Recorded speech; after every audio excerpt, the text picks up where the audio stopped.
নমস্কাৰ বন্ধুসকল, কি খবৰ আপোনালোকৰ? এই ভিডিঅ'টো হ'ল যোৱাকালিৰ আৰু মই ৰাতিপুৱা শুই নুঠোতে আমাৰ খুৰাহঁতৰ ভাইটি আহি পালে, তাক আম লাগে। বিচনাতে মোক অশান্তি কৰি দিছে, আম লাগে। তাৰপিছত উঠি আহিলোঁ, নিজে ছিঙিলে আম। ৰাতিপুৱা কোনে আম খায় বাৰু?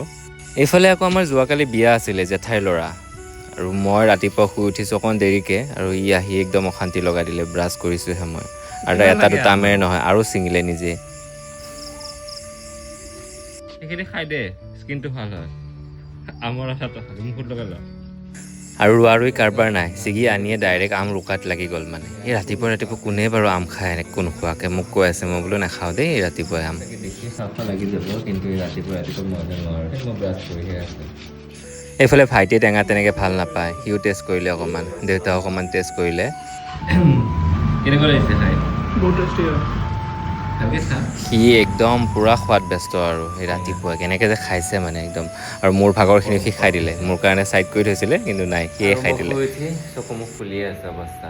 মই গৰম পানী খোৱা নাই এতিয়ালৈকে, আৰু এইফালে টেঙা খোৱাত ব্যস্ত। এতিয়া আকৌ ঘৰৰ বিয়া এখনো আছে জেঠাইহঁতৰ, তাত যাম এতিয়া। আম চাম খাই লৈছে, বিয়াত যাম। এইফালে টেঙা খোৱাত ব্যস্ত, আৰু এইফালে মই এতিয়া চকোৱা চাউল আৰু গাখীৰ জলপান খোৱাত ব্যস্ত।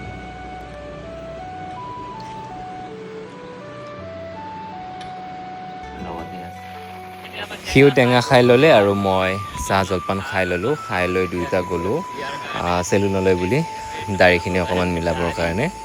সিও সেইটো কাৰণে ৰৈ আছিলে, দুয়োটা একেলগে গ'লোঁ, কাৰণ বিয়াত যাব লাগিব যে, অকণমান ধুনীয়া হৈ যাওঁ। যদিওবা সি মোৰ ভাইটি হয়, তথাপি আমি ককাই ভাইতকৈ বেছি আমাৰ ফ্ৰেণ্ডৰ নিচিনা, চব কথা শ্বেয়াৰ কৰোঁ, দুয়োটা একেলগে ঘূৰি ফুৰোঁ। আৰু আজিলৈ আহিছোঁ, ধন্যবাদ। সকলো ভালে থাকক, কুশলে থাকক।